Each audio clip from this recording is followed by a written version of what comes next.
All right, welcome back, ladies and gentlemen. Stan Bland here. So, you should know where we're at. Wallapai Mountains, Flagman Road. Like I said, my original intention was to show you the remnants of ancient giant petrified trees. They're further up. I think we're just gonna have to reschedule that. It's a Jeep road, or a road for side by sides, and if you got like a pickup truck or even that, it's too much for that setup right there. So, but the video's not in vain. The day's not in vain at all. There's other things I could show you.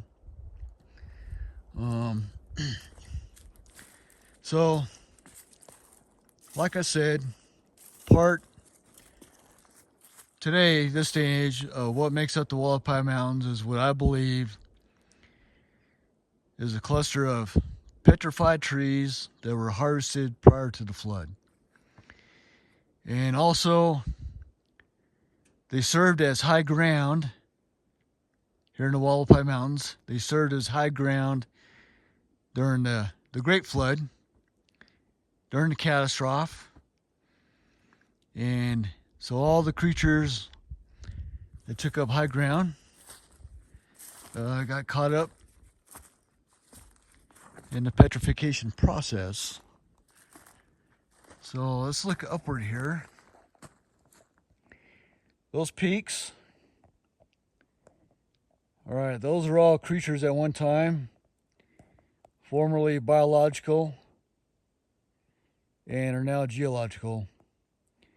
And I'm maxed out on zoom on the iPhone here, so maybe you could zoom in even more and you might be able to pick out some creatures within that peak right there, all over.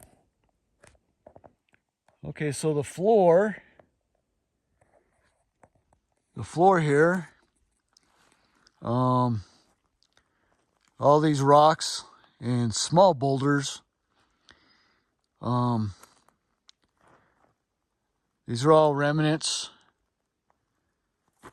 Here we go, we're looking upward, up this hill, and we're looking upward toward the wash, and there's down the wash.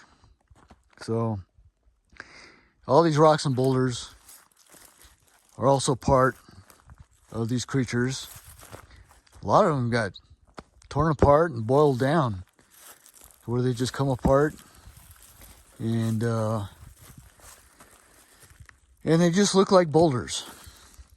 But what they really are is the remains of petrified giants. All this stuff on the surface and below the surface. So a while back, what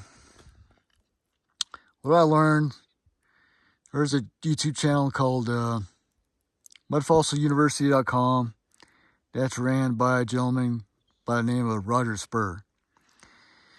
And so what I learned from him, so after my first discovery, I started keywording petrified giants on YouTube, and his channel came up. And I watched him for a while.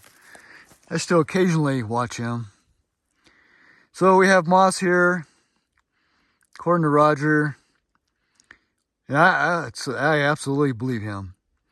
Moss loves blood, so there's a lot of DNA in this stuff, in these rocks and boulders. Moss loves blood, and there's blood in here on a microscopic level. The body's full of blood. Every cell, every body part is full of blood. So that's what we have here. We have some moss, some green moss, blue moss. A lot of it's coming alive. It's been wet and rainy up here, cold. And almost everything up here is covered in moss. All your exposed rocks and boulders. All right, I think I mentioned that before. So all that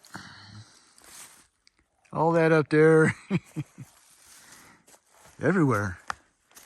These are formerly body parts of these creatures, which you see laying around on the floor here.